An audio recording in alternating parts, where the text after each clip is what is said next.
sudah menuduh ijazah itu ijazah palsu, sudah merendahkan saya serendah-rendahnya, sudah menghina saya sehina-hinanya. Saya merasa terhina. Loh, Anda justru ditanya supaya tidak terhina, jawab ketika Anda masih memegang kekuasaan. Kalau dia sebutin dari dulu, ya udah kan selesai kan. Memang gayanya Pak Jokowi, gayanya senang playing victim, seolah-olah dijolimi kan, seolah-olah dia dijolimi, playing victim, seolah-olah dijolimi. Soal playing victim ya, kalau playing victim itu pelaku, dia pura-pura jadi korban, kira-kira seperti itu. Kalau menurut saya, ini bukan sebuah kebetulan semata-mata, ini by design.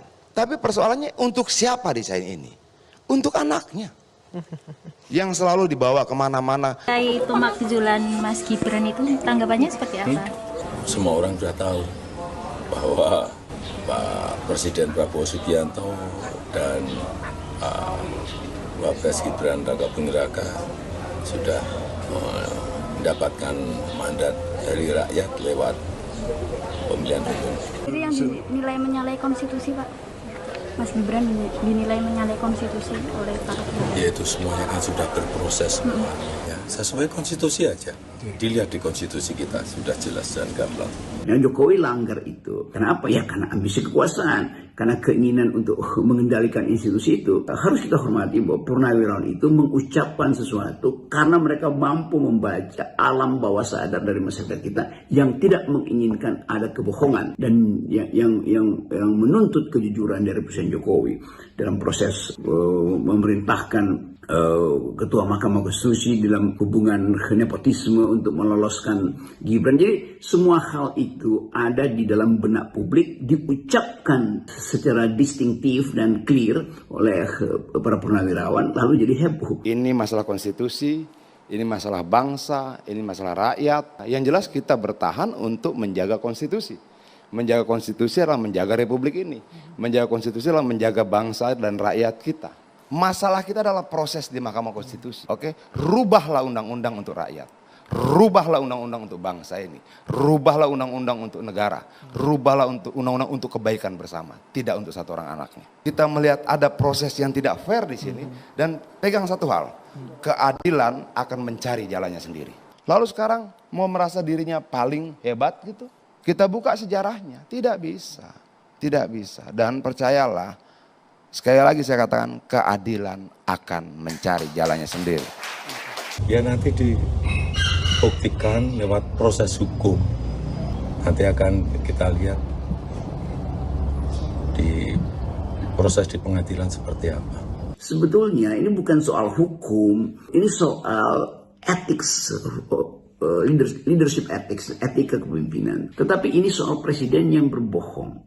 Diduga berbohong, dihipotesakan bahwa dia menunggangi opini publik bertahun-tahun hanya untuk mempertahankan reputasinya dengan mengumbar kebohongan kan. Kan warga negara bertanya pada waktu itu, Bapak itu SMK benar apa enggak? Bapak 11 triliun itu benar apa enggak? Bapak ijazahnya benar apa enggak? Tuh. Dia tahan itu kan selama 2 tahun. Artinya kalau untuk pelaporan itu bisa untuk peringatan ke pihak lain gitu nggak Pak yang melakukan ini sama? Nanti akan menjadi pembelajaran kita semuanya. Biarlah rakyat belajar dalam proses ini. Artinya Jokowi sedang memberikan harga buat dirinya. Jokowi sudah membuat harganya segitu. Harga dia jadi segitu gitu loh. Harganya tadi sangat mahal, sangat tinggi, sangat keren, segala macam. Dia rendahkannya sendiri. Sadar nggak Pak Jokowi, kamu tuh membuat hargamu tuh menjadi seperti itu. Itu loh. Itu saja sedihnya. Tapi kalau lu tanya, siapa sih yang membuat harga lu? Bukan orang lain, diri lu sendiri yang buat harga lu. Harga buat dirinya seperti apa sebagai mantan presiden? Emang gak ada urusan lain tentang bangsa ini yang lebih besar? Ada dong. Banyak dong. Kemiskinan, stunting. Bicaralah tentang itu. Itu loh. Ada problem lain di bangsa ini yang belum pernah selesai. Dari dulu pelanggaran HAM-nya belum selesai. Stunting terus bertambah. Katanya 25% anak Indonesia kelaparan dan sebagainya. Itu gimana? Itu loh. Ayo kita bicara soal itu yuk. Kan level lo sudah nasional nih, sudah mimpin negara nih gitu loh. Oke. Aduh ampun, sebagai warga negara kayaknya gimana ya punya mantan presiden seperti ini gitu loh. Memangnya tidak ada persoalan-persoalan besar yang harusnya menjadi perhatian lebih besar buat mantan kepala negara. Itu loh. Urus persoalan lain, kemanusiaan, kekerasan, pelanggaran HAM dan sebagainya. Harapan saya begitu gitu loh. Ya tapi kan saya sebagaimana layaknya warga negara yang lain cuma bisa berhenti berharap toh. Faktanya kan tidak seperti itu. Kan itu yang ada di dalam hipotesa kita, dalam hipotesa publik. Jadi kita tunggu aja bahwa proses ini sudah dimulai, itu artinya wilayah hukum pasti harus ditempuh, tetapi wilayah hukum ini di belakangnya ada tembok moral yang tidak mungkin dilompati oleh Presiden Jokowi. Kenapa? Ya karena dari awal ambisi Jokowi itu melampaui etika politik, melampaui nilai demokrasi. Apa kalkulasi moral Presiden Jokowi pada waktu dia masih berkuasa sehingga dia tidak mau memenuhi pertanyaan rakyat? Kan warga negara bertanya pada waktu itu, Bapak itu SMK benar apa enggak? Bapak 11 triliun itu benar apa enggak? Bapak ijazahnya benar apa enggak? Tuh dia tahan itu kan selama 2 tahun. Sekarang argumennya karena saya sudah lengser, maka saya sebagai warga biasa itu melaporkan kalian pada penegak hukum karena saya merasa terhina. Loh, Anda justru ditanya supaya tidak terhina, jawab ketika Anda masih memegang kekuasaan. Supaya jelas bahwa Anda hanya menjawab pertanyaan warga negara karena warga negara memilih Anda sebagai kepala negara. Kedaulatan itu ada pada warga negara, bukan pada kepala negara. Jadi pemahaman tentang etik demokrasi itu betul-betul tidak ada. Kita tidak lihat bahwa Presiden Jokowi itu memang sosok yang mengerti apa substansi dari demokrasi, yaitu pengendalian kekuasaan, yaitu hak warga negara untuk setiap saat menginterpelasi presidennya melalui wacana publik. Kan dulu itu wacana publik, warga negara bertanya, ijazahmu amanah sih? Kenapa saya mesti tanya ijazah? Ya Anda kepala negara? Ya kan justru saya kepala negara. Justru karena kedaulatan ada di tangan warga negara, maka warga negara menginginkan kepala negaranya tidak berbohong. Ya, soal ijazah palsu ya, ini sudah banyak saya konten juga ya, tapi ya ini sudut pandang yang berbeda lagi. Tapi saya akan coba ulas menurut teman-teman kita saja ya.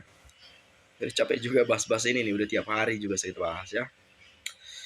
Menurut pengakuannya, kok bisa lulus UGM? Atau UGM itu bukan universitas abal-abal, katanya masalah receh. Lah kan tinggal tunjukin ijazahnya selesai. Jujur itu apa adanya, tegak lurus dan tidak jujur. Kalau tidak jujur itu ruwet, ribet, berkelit-kelit. Nah ini yang menjadi tanya, kenapa berbelit-belit, kenapa makin panjang gitu ya? Ada apa di balik ini semua? Apakah ada udang di balik batu? Atau ada tinta di belakang pulpen? Oke lah teman-teman ya. Saya coba lihat nih. Jokowi memang super licik, merasa masih punya kekuasaan dan jahat sekali.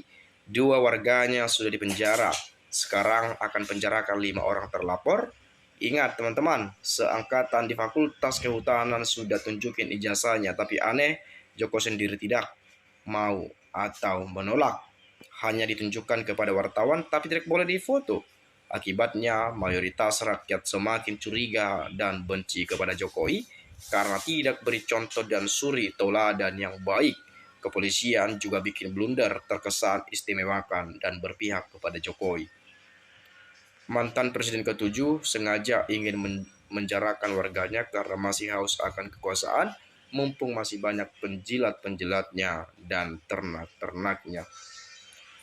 Setelah dihina OCCRP Internasional, Anda sendiri nggak merasa hina, malah keluyuran ngelayat ke Vatikan mewakili wapres anakmu, dewe yang juga podo wae koyo kowe. Yang nggak punya harga diri itu Jokowi. Kenapa kalau punya ijazah tinggal tunjukin kok ribet? Kan itu yang menjadi tanda tanya juga teman-teman ya. Lah iyo dituduh nggak gelem, sing dihino, dicaci, direndahkan. Lah sejatine duwi opo ora to dekek katanya kan, tokek yang bilang. Lo kok mung selintun nek pancem duwi sing asli tinggal tunjukin, dah beres. Perkara dari dulu kok cuma melulet bulet aja. Itu tangannya ya nggak punya keakian alasan ya. Jangankan sudah bekas masih jadi presiden aja rakyatnya dipenjarakan, kok cuma di Indo presiden menjarakan rakyatnya, presiden di dunia nggak ada tuh. Mantan yang masih merasa berkuasa dan takut kebohongannya kebongkar. mantan yang lain menikmati masa pensiun dan dengan tenang dan jadi pembina partai ribet sama Mulyono ini. Karena Pak Jokowi tak tahu apa yang dilakukan kalau Bu Mega masih dibutuhkan negara-negara lain sebagai seorang pemikir bagaimana perdamaian dunia dipertahankan. Seorang pembohong dan pengkhianat sudah wajar kalau dihina dan direndahkan. Kejujuran itu memang harus diutamakan biar tidak terhina, gitu ya. Yang menghina dan merendahkan itu Jokowi dengan ugal-ugalan menjadikan anaknya yang jong menjadi wapres akibatnya tahu sendiri, gitulah kita ya. Sederhana apa ijazah presiden disibukkan? Memangnya rakyat jelata? Iya harus masuk ke penjara penuduh itu ya. Jokowi terjebak dengan perilakunya sendiri, justru akan terbongkar semua aibnya melalui perilaku sendiri. Yang asli dari Jokowi itu dia suka sekali kegaduhan, membuat orang-orang lain kelihatan jelek agar dia kelihatan bagus, baik dan bijak.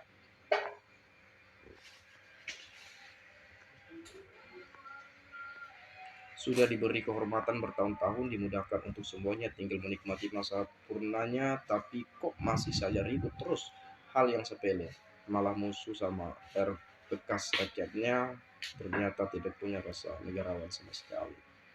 Ya, mungkin itu saja lah ya. Silahkan sampaikan pendapat Anda nanti. Terima kasih, saya ucapkan salam dan sampai jumpa.